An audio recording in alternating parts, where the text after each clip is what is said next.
विरार येथे बॅगेमध्ये आढळलेल्या महिलेच्या कवटी प्रकरणात त्या महिलेचे धड मांडवी पोलिसांनी आज मंगळवारी नाल्यातून हस्तगत केलं आहे।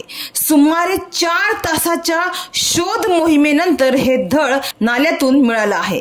8 जानेवारी रोजी या महिलेच्या पतीनं तिची हत्या करून धड आणि शीर वेगळे केले होते।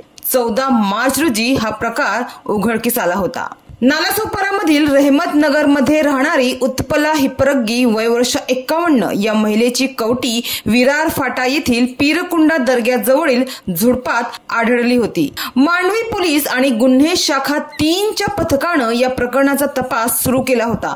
घटनास्थळी आढळलेल्या एका सराफाच्या पिशवीवरून महिलेची ओळख पटवण्यात आली होती। त्यानंतर पुढील तांत्रिक तपास करून महिलेचा पती हरीश हिपरग्गी वय वर्ष 49 याला अटक करण्यात आली। कौटुंबिक वादातून त्याने पत्नीची हत्या केल्याचं तपासात निष्पन्न झालं।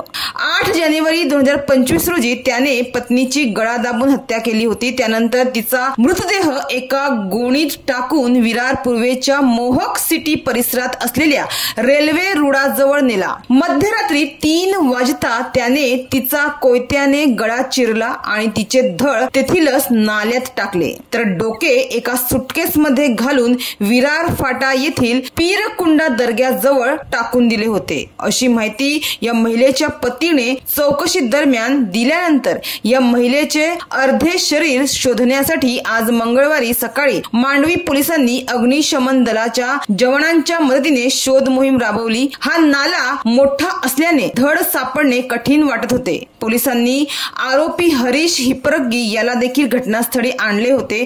त्याने नेमकी जागा दाखवली। सुमारे 4 तासांच्या शोध मोहिमेनंतर तिचे धड अखेर मिळून आले आहे। पोलिसांनी पंचनामा करून ते धड ताब्यात घेतले। हे धड कुजलेल्या अवस्थेत आहे। आम्ही ते शवविच्छेदन करण्यासाठी पाठवले आहे, अशी माहिती मांडवी पोलीस ठाण्याचे वरिष्ठ पोलीस निरीक्षक संजय हजारे यांनी दिली। मात्र सध्या अशा प्रकारे हत्या करण्याचे प्रमाण वाढले आहे।